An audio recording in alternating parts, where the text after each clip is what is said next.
আল্লাহ হেফাজতের মালিক, হেফাজত করেন যে কোনো ওসিলায়। জয় বাংলা, জয় বঙ্গবন্ধু, জয় শেখ হাসিনা। আমাকে বলিল, আপনারা বোকা, আহাম্মক, পাগল। এক ভাইয়ের সাথে দেখা হলো, কথা হলো। সে রাজশাহী অঞ্চলের গোয়েন্দা বিভাগের লোক ছিল, এখন খুলনা অঞ্চলে আছে। যে কোনো নির্বাচনে দল থেকে কাকে নমিনেশন দেওয়া হবে, আওয়ামী লীগ সরকারি বেসরকারিভাবে জরিপ করত, কিন্তু বাস্তব সত্য কথা, 20 ভাগও জরিপের নমিনেশন পেত না। টাকার বিনিময়ে নৌকা, পদ পদবি বিক্রি হতো।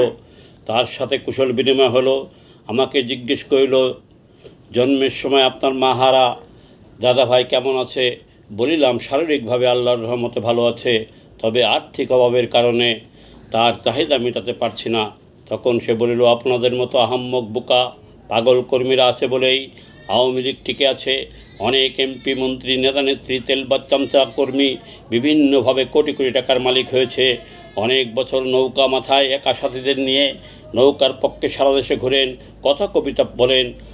আমার জানা মতে আপনার সুপারিশে অনেক উপজেলা, পৌরসভা, ইউপিতে দলীয় নমিনেশন পেয়েছে, অনেক তৃণমূল নেতা হয়েছে।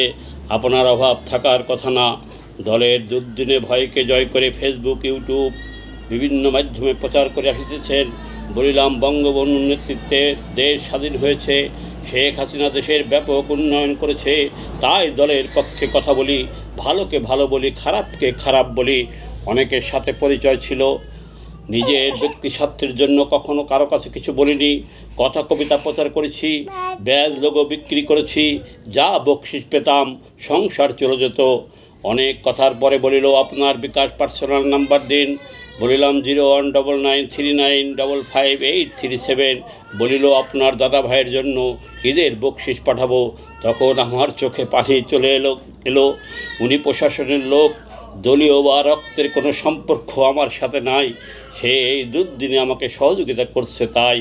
তবে আমার মনে হয় সৃষ্টিকর্তা আল্লাহ তাআলা, ওই বিধাতা আওয়ামী লীগের সাময়িক পতন করেছে ভালো মন্দ যাচাইয়ের জন্য।